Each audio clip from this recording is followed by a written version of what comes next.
by Daily Fantasy Hockey Faceoff. I'm Neil Parker, and with me is Josh Harris. So we're going to break down the 4-game opening night slate on October the 4th. Josh, anything to start us off with? It's exciting to have hockey back, and I know that you've got a lot of good strategies and things you want to talk about. Yeah, I'm just excited for hockey to be back. Got a bunch of lineups going tonight. If you guys don't know who I am, you can follow me on Twitter at JRH002DFS. That's the best place to find me, or you could just check out the stuff that at Daily Faceoff retweets. But I'm just ready to dive into the slate. Yeah, for sure, man. I mean, 4 games, opening night. It's pretty exciting. It's kind of interesting that we have 3 inter-conference games and then 1 rivalry matchup between Edmonton and Calgary. So just a few things. The premium daily content is out at Daily Faceoff. There's lineup optimizer, as well as a premium chat that begins at 5:45 Eastern time each day. The optimizer itself was programmed by Manny Elk or Manuel Perry. So that's quite an exciting feature that you definitely want to take a peek at. So, Josh, right away, strategies, anything that you look at in these 4 games that you wanted to pass along, any insight you got to share? I mean, it's a short slate. I mean, stacking's prevalent in GPPs for DFS, but short slates you can get a little creative, mix and match a little bit. Really, there's a bunch of top-end centers that you want to get in cash. There's some cheaper defensemen that we'll get to that can free up some more room in cash. But basically for GPP, what I'm looking at is the normal 4-3-1 stack, 4 from one team, 3 from another, plug in another defender, and rock and roll. Yeah, for sure. So in your article that you have on Daily Faceoff right now, you mentioned the Philadelphia Flyers is an interesting stack, and I kind of like that contrarian angle because I'm not convinced that Martin Jones is really anything more than a league average goaltender. Do you want to speak to that at all? Any further? Yeah, I mean, most DFS players have the shark tilt, and we might as well get it started right at the beginning of the season. But Joe Thornton's coming back from a knee injury. He's 38 years old. He's on their top line. You don't know if he fully recovered. You don't know if he's going to be the same player defensively. One of the things I was looking at when I was looking at the Flyers is they're always on the power play. Like they spent the most time on the power play more than any other team in the NHL last year. And it's a good power play, except every time I use them, it seems like they don't do anything. But till the Sharks, they still can play at the high level they were at last year. Their age concerns me. Their speed concerns me a little bit. I mean, obviously, they still have Burns. They still have Vlasic. I'm going to try to exploit them. Hopefully that they show their age, and at the beginning of the season, they come out of the gate slow. Yeah, for sure. I mean, just for reference point, Martin Jones finished 3rd last among all goaltenders with at least 2,000 minutes at 5-on-5 and save percentage. That was a .917 mark. He was a .912 save percentage overall. So I think there's a really huge misconception out there. Maybe it's also in the seasonal ranks or the seasonal leagues as well. But I mean, Martin Jones to me is a league average goaltender. He's probably going to have a few good games, but for the most part, I think he's someone that is overvalued across the daily landscape, as well as even overpriced, especially. And he's a fade for me tonight, whereas I think a lot of people are going to consider him a pretty safe cash game play. Now, leading with that in mind and sticking with this game just briefly before we move on, Josh, the Philadelphia Flyers really struggled on the road last season. So how much emphasis do you put on last season's stats? And then also, because this is kind of a unique game where we have an East Coast team traveling all the way to the West Coast to face the Sharks, any insight there that you want to provide listeners, viewers? Well, I think most people or most teams would agree that you'd rather have the West Coast swing at the beginning of the season than in like March or April.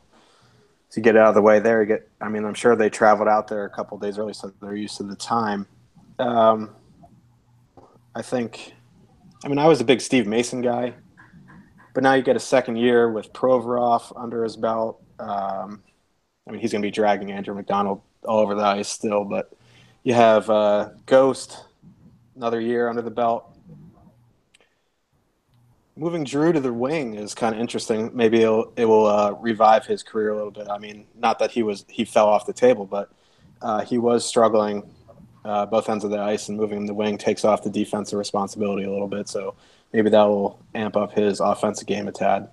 Yeah, for sure. I mean, what we really saw with Claude Giroux is just that his 5-on-5 numbers really just fell through the floor. He was still a strong power play contributor, strong power play scorer, but at 5-on-5, he really did struggle. So I think we can move on to the next game. We're going to circle back and talk to some of those guys, in particular Couturier maybe before too long. But when I look at Toronto and Winnipeg, I know that they met twice last season. Both games, there were 9 goals in each game, 18 total in just 2 games. You've got Laine, you've got Austin Matthews, William Nylander, Nick Ehlers, Mitch Marner, tons of young talent, a lot of exciting players. Do you feel like this game is going to be quite popular among players, whereas ownerships are going to be high? And also, what's your take on this game? Will it live up to the high-scoring outcome that we saw last season and many people expect? I think it'll be a high-scoring game. I mean, it's got a 6 over-under, which is, not rare, but most of the over-unders in NHL are 5.5 or 5.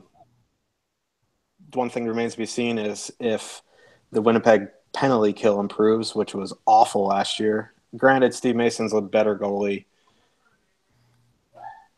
It still remains to be seen. I mean, I don't – it's one of those wait-and-see things. From an ownership perspective, I want to believe that more ownership is going to be on Toronto tonight just because of the name draws like Austin Matthews, Nylander, Marner, even the second line like Bozak, Van Riemsdyk, Marner. That was a very popular line in DFS last year.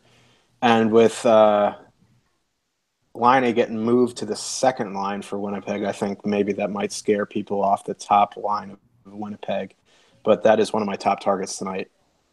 Either or, right? I mean, if you think about it, like with Laine shifting down, the Matthew Perreault, Mark Scheifele, and Blake Wheeler is still a really good line. Perreault in particular is sneaky, sort of unpopular, but he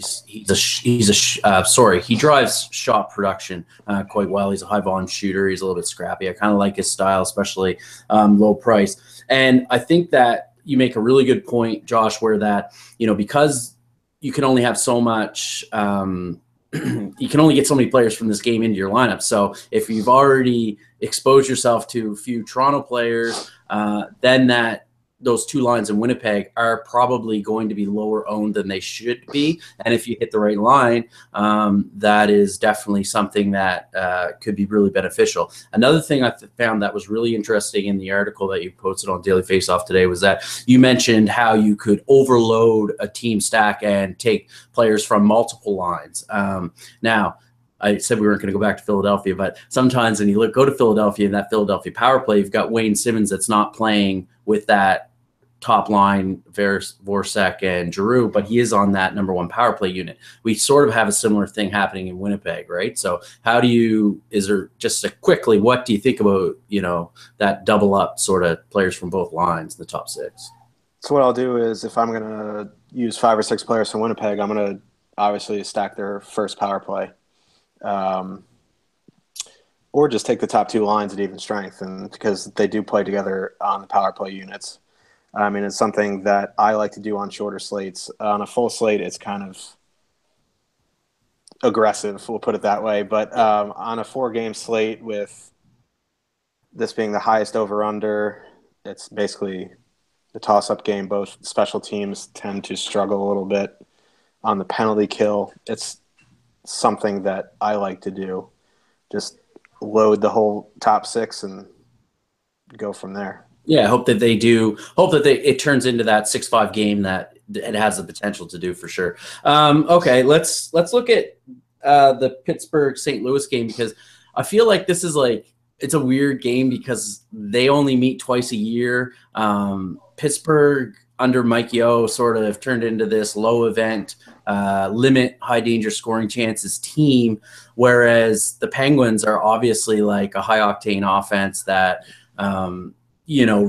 excels in high event hockey games. You know, they led the league in shots last year. They led the league in scoring chances, high danger scoring chances, I'm pretty sure as well. So how do you think this mismatch of, you know, let's call it, you know, on ice philosophy approaches is going to go with St. Louis and Pittsburgh? I'm not really sure how to, because it depends how they match up on the at even strength. Because if you put Stastny who's with Tarasenko and Sobotka against the Crosby line, I know it's in Pittsburgh and Pittsburgh gets the last change, but if that's the line that's matching up, then the Malkin line is just going to eat the Schenn line for breakfast. So, and vice versa. I mean, if you're getting secondary matchups against Tarasenko, you're going to want to take a flyer there on a short slate because he's one of the most explosive players in the NHL. It really comes down to how the coaches want to match up lines and even strength. And then, of course, you have the Pittsburgh power play, which is just ridiculous. Absolutely, yeah. And I mean, I find this is an interesting slate right now for sure, because we've got Connor Sheary and Jake Gensel, who are on one site, FanDuel, Sheary's cheap, on DraftKings, Gensel's cheap. So it's and I don't know, like I can't see a reason not to target those two players when they just performed so well at 5-on-5. Now, with that said, I do totally understand that there's negative regression coming to both of their shooting percentages, but there's room for that regression before it really becomes a concern, because they're both, you know, playing with Sidney Crosby obviously is a help, but they're also driving possession, and they're also high volume shooters. And quite frankly, the trio passes the eye test. And I know sometimes we, you know, get in trouble for using our eyes and not backing up statistically, but I definitely, the stats are there. And that in this case, the stats are there too. So it's quite a trio. I know the Blues they like to play a little bit physical style of hockey, but that, you know, their top defensive pairings doesn't really scare me that much in terms of being able to shut down Pittsburgh in the offensive zone. So if I have a lean on that game, I'm gonna use Penguins before I'd use Blues, but I also definitely want to have a little bit of exposure to the Blues top line, just because Tarasenko can just snipe a couple from the dot and you're behind the eight ball if you don't have him. Right, exactly. And then he's also the power play weapon. And I'm not 100% sure, despite the fact that the Penguins have, you know, back-to-back Stanley Cup championships, they've been involved in some ugly, high-scoring, back-and-forth games where, as a team, they just played horrible defense. They struggled in their own zone. They struggled in the neutral zone. So I can see the lean to how Tarasenko, in particular, could play pretty well. And Nick Bonino's not there anymore. He was one of their best defensive centers. So, I mean, Letang's healthy again, but who knows how long that is going to last. I mean, but my lean's on Pittsburgh in this game. Cool. I think that's a good take there. So I guess that leads us to the rivalry match here between Calgary and Edmonton. And I just feel like everyone's just handing Connor McDavid a multi-point night, that Edmonton's going to take care of business, no problem whatsoever. It's opening night. Weird things happen. If Calgary's not up for this game, they're not going to be up for a game all year. They stacked up their blue line really impressively. Backlund, Furley, Tkachuk were one of the best possession lines in hockey last year, and they are a really daunting matchup at 5-on-5. If McDavid and Maroon, and if it is Draisaitl, are against the Backlund line, then, you know, I don't see that there's a huge 5-on-5 advantage for McDavid, who I just want to keep calling Malkin. I don't know why. But so where's your take there? I mean, I just feel like McDavid is going to be extremely highly owned, and the profit range for him is 3 points. Like, he pretty much needs to get 3 points, or he's going to have to get 6 shots, 7, 8, 9, 10 shots, like, to, you know, turn profit on that hefty salary. Yeah, he's the most expensive player on DraftKings tonight. Calgary went to Edmonton twice last year. One time, Gaudreau and Monahan weren't together, but the time they were together, the McDavid line was pretty much following them around the ice. So that kind of helps the 3M line, the Backlund, Frolik to Chuck line. But in terms of McDavid, if it's Monahan, Gaudreau, and I guess it's Ferland because Yager's not ready to go yet. I mean, it's hard to stop McDavid anyway. I mean, even if you're one of the premier defenders in the league, he still can just dangle you and score 3 points. But really, at 8,200, you really need like a goal, an assist, 6 shots, a block shot, really to even pay off to be in the winning lineup in a GPP. I mean, for cash, obviously, he's an easy play. But for GPP, I think I'm just going to have minimal exposure just because the chances of him having a massive game maybe are good, maybe aren't good, but I'm going to bet that it's not going to be a massive game, and I'm going to save the salary and use it elsewhere. Yeah, for sure. I mean, we don't really know how Mike Smith, the Mike Smith experience, we'll call it, is really going to play out. I mean, I think that the talent is there. I think that he's in a better setup now than he's been in a number of years. But and with that too, I mean, he's capable of a 40 save night any given Sunday, any given Monday, any given Tuesday, right? I mean, he's proven throughout his career that he is a game-stealing goaltender. And with that said, he's a contest-winning goaltender as well. His upside is through the roof because he's had these spectacular performances time in, time out throughout his career. I believe last season he had 11 30 save games. So definitely that just makes me a little bit cautious on opening night about really going over backwards for Edmonton Oilers, and especially because I just think they're going to be super chalky and super popular. So anything in particular, Josh, you wanted to mention on any of these games, and then maybe we can just run through some players and see where that takes us. I'm a big Mike Smith truther, so okay, that's kind of why I'm a little bit off Edmonton. I use Mike Smith a lot. I don't have much of him tonight, but he's definitely set up better than he was in Arizona. That blue line's much better in Calgary than it is in Arizona. So I'm expecting. I don't want to say better things from him, but when you roster him, you know what you're going to get. He could blow up, but he could also have like a 42 save, 1 goal allow, and just stand on his head for 60 minutes. So. This isn't going to be very good if we don't disagree on anything, Let's disagree on something here. Let me see. I'm totally with you with Mike Smith. I mean, especially Calgary, like to add Hamonic, and they already had Michael Stone, and I think they've got enough competition for that number 6 spot that it's not going to be just a third pairing like we saw in Nashville last year, for example, where it was 11 minutes of even strength time a game. Like they've got the potential to really roll out quite a defense score, and I think they're going to be a difficult matchup all year long. I agree. Cool. So yeah, I mean, maybe we'll disagree here a little bit with the players when we go through, but when we look at the center position, we already talked about briefly. We talked about McDavid, we talked about Crosby, how there's a really good potential that he's going to have a nice game, and then you also mentioned Malkin as well, and I'm a big believer in Evgeny Malkin. When he wants to play, he's definitely he's like Connor McDavid. No wonder I keep getting him mixed up, but with all that being said, I feel like there's more value in Mark Scheifele right now, and he's discounted on both FanDuel and DraftKings, where he was a top 10 scorer last year. He's set up in a prime offensive situation again this season. The Toronto Maple Leafs will see how they adjust defensively, but they allowed tons of scoring chances last year and tons of shots, and Scheifele, isn't priced like the skater who finished 8th in the scoring race last year.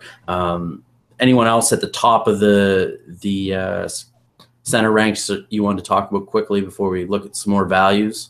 And if not, go right into the guys you like in the mid-price range, Josh.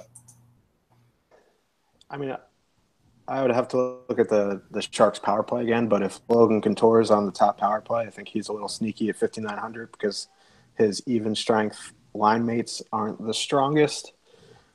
And if you go into the mid-range, I really like Mikael Backlund, Brian Little. Yeah, we talked about Little off air. Yeah, I like Little too. Yeah, I think Kadri's going to go low-owned tonight. If you're looking for low-owned options in the Leafs Jets game because everyone focuses on the top sixes in both teams. But that third line, if you can call it a third line, is pretty strong. He's with Komarov and Patrick Marleau. Yeah. So I mean that's a pretty. I mean, it doesn't jump off the page, but sure he had a good offensive season last year, so I think he flies under the radar a little bit, considering that Bozak is cheaper than Kadri. So yeah, that's definitely an easy point, or sorry, like a good point and an easy grab there for someone who's like, oh, well, I'll just take Bozak. That's cheaper. With that said, it's also really important to mention that Kadri is on one of the 2 power play units for the Leafs. That brings up something I just wanted to ask you about quickly. Strategy-wise, when you see teams like the Sharks, like the Flyers, probably like the Blues, who load up one of their power play units versus teams like the Maple Leafs, who sort of have their talent spread out across 2 power play units, how do you go to approach that? Obviously, the Pittsburgh Penguins are one that load up their top power play unit too.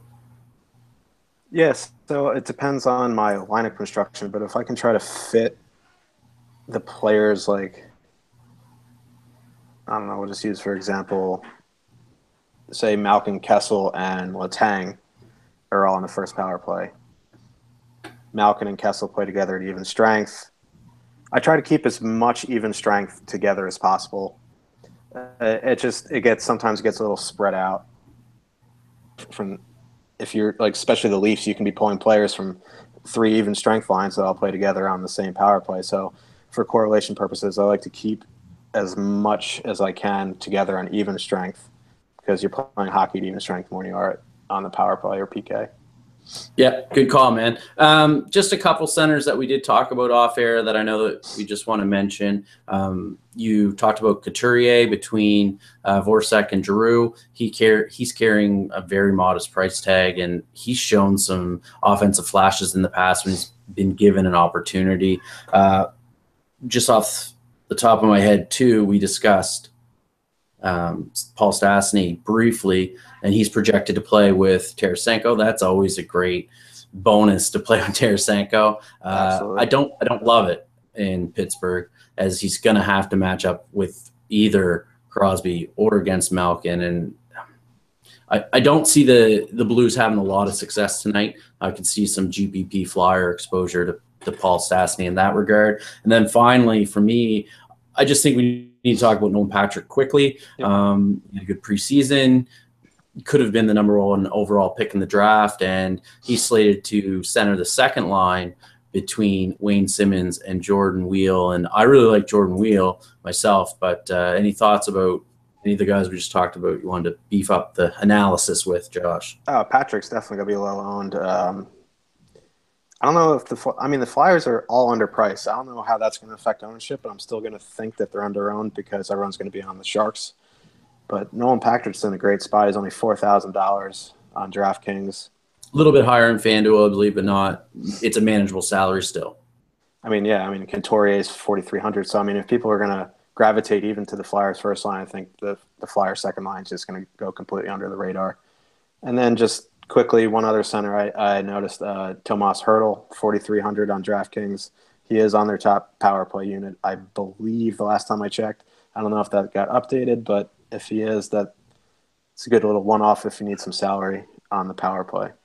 Yeah, for sure. And I almost like the Sharks' third line. I can't remember off the top of my head who it was, more than their second line with Donskoy and Bodker, I believe, on the second line with Couture. So Logan Couture. I mentioned Jordan Weal. He was an AHL scoring machine. He scored at every level. He finished last season off with 7 goals, 11 points through his final 16 games of the season. So with him in a top 6 role, I can see how he could be a valuable low-priced flyer. Definitely. Flyer and excuse the pun, I guess. Wingers, where do you want to start there? We sort of already talked about Tarasenko. Obviously, Draisaitl is going to be, alongside McDavid, a little bit cheaper. Sometimes that's a way to siphon off some fantasy value, is to take the cheaper winger in those situations. Where are you looking at on the wings? I think my favorite wing play tonight is Blake Wheeler at 6,300 on DraftKings.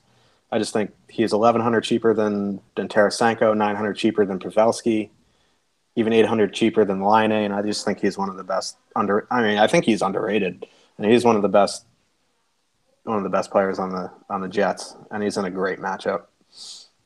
Yeah, absolutely. And then I think he's in that soft price range where just below you've got, and we talked about Sheary and we talked about Gensel already, but you also have Nylander, Marner in that range. So he's just sort of below the top tier prices, and he's above the mid tier. So that sometimes can really have a big impact on ownership as well. So definitely I'm on board. Blake Wheeler is, and he's shown excellent chemistry with Mark Scheifele over the years. So that's definitely a really strong value stack that isn't going to prevent you from spending up for Tarasenko if you do go sort of a more stars and scrubs type contrarian setup. With that in mind, just move on to some lower price guys way down the list for me. We talked about how Yager's probably not ready for the Flames, so Michael Furlan is in play for me. He's got an excellent shot.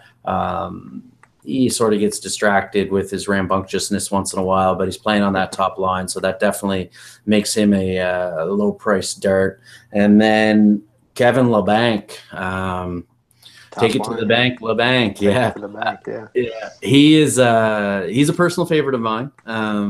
And it's just because he's awesome. He scores a lot. It hasn't quite translated to the highest level completely, but his junior season's 120 points, 115 points in consecutive years with 60 games played, any 19 points in 19 AHL games last year. So he's dirt cheap, playing with Thornton and Pavelski. And that's sort of, it's either one way to turn Pavelski into a really, strong value by stacking them together, or it turns Thornton Labanc into a very low price combo. So his low salary definitely helps mitigate the salaries of Thornton and Pavelski. Allows you to fit Burns. There you go. Excellent. What about two guys? I got two guys for you. I just want to run through quickly. Brian Rust and Zach Hyman, because they're also third wheels. I like to call those guys third wheels, right? Yeah. I mean, Hyman is expensive. He's like 5,300 on DraftKings, I think. Okay. That's a little pricey. That's a little pricey. I mean, if I'm going to full stack that line, I'll use him. And I'm not thrilled about it. Yeah, Hyman's 5,300. Okay. He's definitely cheaper on FanDuel. Yes. And then let's find Rust. So Rust is projected to play with Kessel and Malkin. Yeah, he's 3,800. I like that play. I mean, he's salary saver. You can spend up for another line or another defender. Perfect. Something that stuck out to me, I saw people on Twitter talking about it, was Yamamoto. Yeah, right. Yeah. See, I just didn't bring him up because I don't know how to pronounce his name, Josh. That's all. I think I'm saying it right, Yamamoto. But Yamamoto. He's not playing with McDavid, so that really hurts his value. But he's only 3K. If you need to take the flyer at 3K, I'd rather use Banque at 3,100 for sure. Yeah, but he's there. It's an option. Okay, so the big question I think is how much of a priority is Brent Burns for you tonight? I'm not. Listen, if I have the salary for him, I'm going to use him. I'm not going to force a lineup to just fit Brent Burns. Okay. I think there is a lot of good value. I mean, Bufflin is 1,900 cheaper. Letang is 1,800 cheaper than Burns. Dougie Hamilton's almost $3,000 cheaper. Trouba and Clefbaum are $3,000 cheaper. I mean, there's plenty of options. I mean, if you're going to lock in Clefbaum, Burns would literally have to not double their output, but at least if Clefbaum say just puts up 5 DK points, you want Burns to at least put up 8, 9 to equate the salary. Yeah. I'm worried. a lot of people have been high on Jacob Trouba, and like I understand why. I mean, he's an elite talent, but I just don't know. Like, he's a player where his fantasy points are generated through shot volume and blocked shots more so than his point production. At least that's the way it's been in the past most of the time. And with Tyler Myers back, with Kulikov, whatever, he's probably not a great real world defenseman, but he's a serviceable third pairing type guy. And like, I see that Trouba's projected to play on the top pairing, but I don't know. I'm not convinced that he's a go-to option. And you know what? I hope he goes out and proves me wrong, because he's one of my favorite players. Yeah. So from that, if I'm going with someone from the Winnipeg Jets, it's definitely going to be Byfuglien. You mentioned Clefbaum, and I'm a huge fan of Clefbaum. I think he last year he spent. Let me rephrase that. Connor McDavid, the defenseman, spent the most ice time with Connor McDavid was Clefbaum. And I mean, we're looking at, ways that we can get exposure to McDavid's talent without spending the price. And that's why Patrick Maroon's popular. It's why, Draisaitl does get the boost when he's with McDavid. So Clefbaum definitely checks that box, and he's going to be the power play quarterback. And he shoots the puck a lot, over 2 shots per game last year, I believe. That's the big thing. Yeah, exactly. And it presents a really high floor. So the other guy that I know that we both discussed was Jake Gardiner, and of a Toronto defenseman, would be my preference. They went and switched their power play combos around, though. He's with Marner now instead of the Nylander, Austin Matthews power play unit. So that is something you really want to pay attention to. Who's with the other, Zaitsev or Riley? Zaitsev, I believe.